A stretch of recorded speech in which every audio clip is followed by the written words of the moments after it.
video was made possible by Nord Month 3. Also, stunning, the very honest new cat. One last push, and we're done.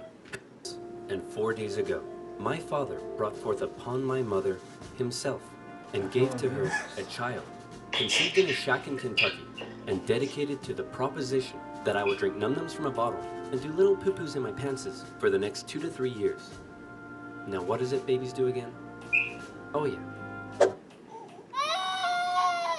What the fuck? I am not touching it. I don't know. That was a weird fucking intro to Abraham this. Lincoln grew up with a relatively poor family in Kentucky, eventually moving to Indiana, and finally, Illinois. He read a lot of books, worked a lot of jobs, wrote some questionable poetry, and finally entered the law profession. Despite being self-taught, he turned out to be a pretty clever and astute lawyer. In one case, a guy claimed he witnessed a murder at night, and Lincoln was like, "How could you have seen anything in the dark? There was a bright full moon." A what? A bright full moon. Can you say that again, please? There was a bright full moon. A dim half moon? No, a bright full moon. That's funny, because according to this almanac, there was a dim half moon that night, which makes you a liar. Well, I got a bright full moon for y'all right here. Now that's what I call a rebuttal. Oh my god. What? Lincoln and his cheekbones weren't only interested in law, however. He also It's the dabbled first in thing that world popped up on politics, the topic, serving as a so- legislator in both local and national assemblies. And what a time it was. Not even 100 years after the Founding Fathers wrote, "All men are created equal," politicians were already asking, yeah, but what does that mean exactly? It means all men. Yeah, but what does that mean exactly? And not just that. States' rights versus the federal government. What are the executive powers of the president? Is cereal a soup? The Founding Fathers left some of these questions perhaps a little too open to interpretation.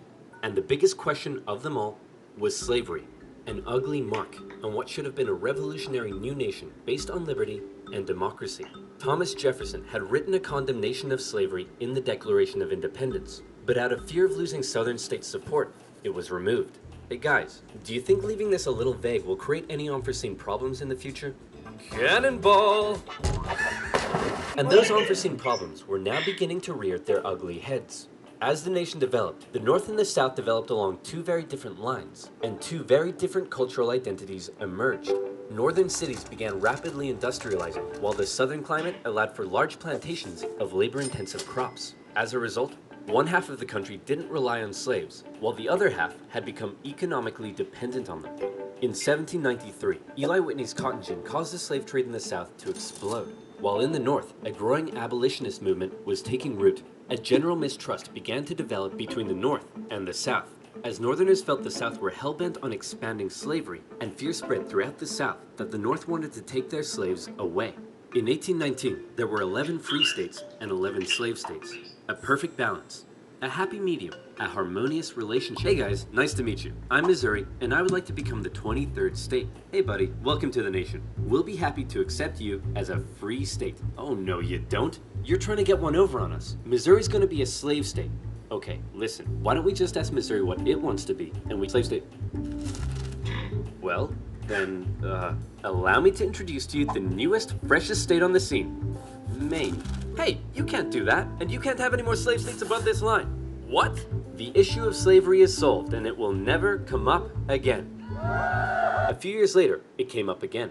You see, as America expanded westward, each new state or territory that was added threatened to upend the delicate balance between the slave and free states. If one faction managed to outnumber the other, it could gain an easy majority and force its own ideals on the opposing side, leaving a huge portion of the population feeling spiteful and oppressed. For a while, compromises kicked the can down the road and kept the volatile balance in check, as new free and slave states were roughly added in pairs. But then one loudmouth state just had to barge in and ruin everything as usual. The addition of Texas saw the United States enter into a war with Mexico, which they won, gaining a huge amount of land out west and creating even more problems. Hey guys, nice to meet you. I'm California, and I would like to become the 31st state.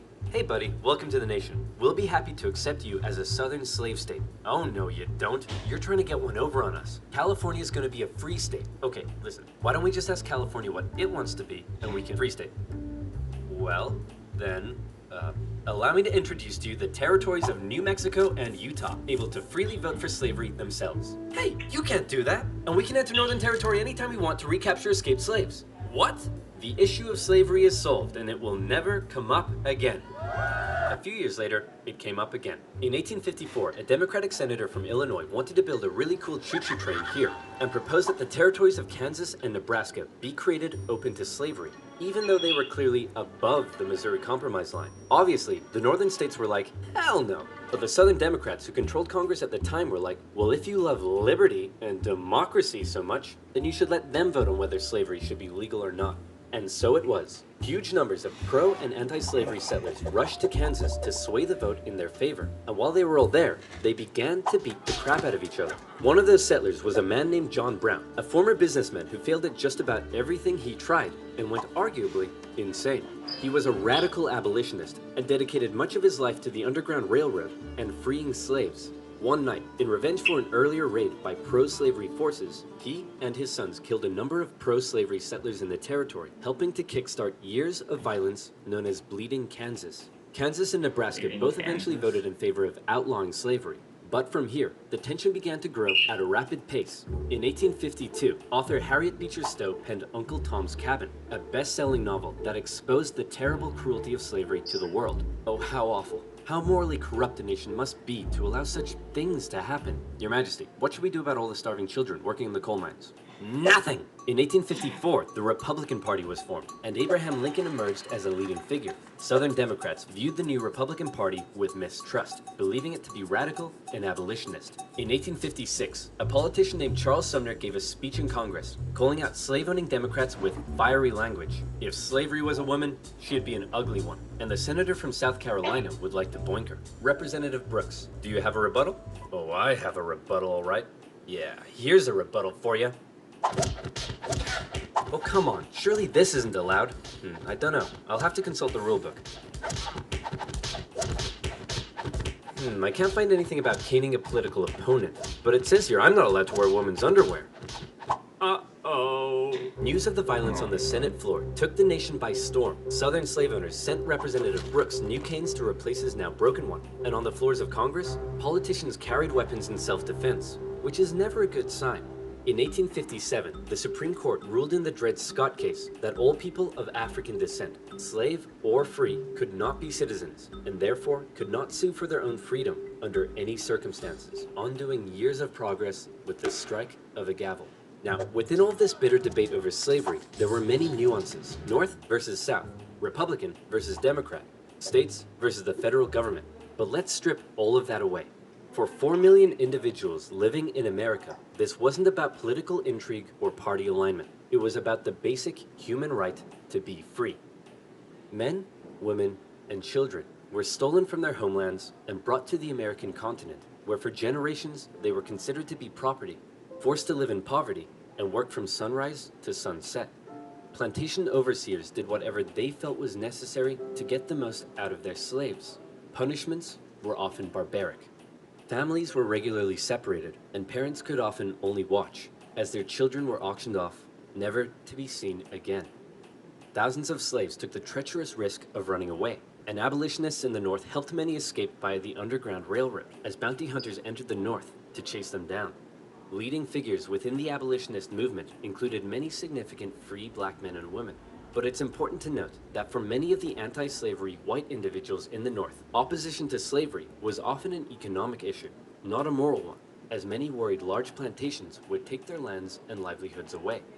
Abraham Lincoln knew that slavery was a moral evil, and he regularly spoke out against it in powerful speeches that helped him rise through the ranks of the new Republican Party. He lamented at the hypocrisy of a great American nation meant to stand as a shining beacon of freedom, while also enslaving 4 million men, women, and children. He most famously declared in 1858 that a house divided against itself cannot stand, that one day slavery in America would end. However, even Lincoln was cautious in his opposition. He didn't want to outlaw it entirely, but simply prevent its expansion, so that given enough time, he believed it would naturally die out. Thankfully, history would force his hand. In October 1859, one abolitionist decided he'd try to single-handedly take down slavery by force.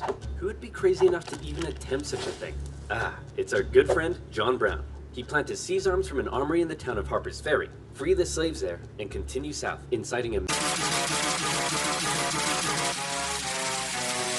Trapping.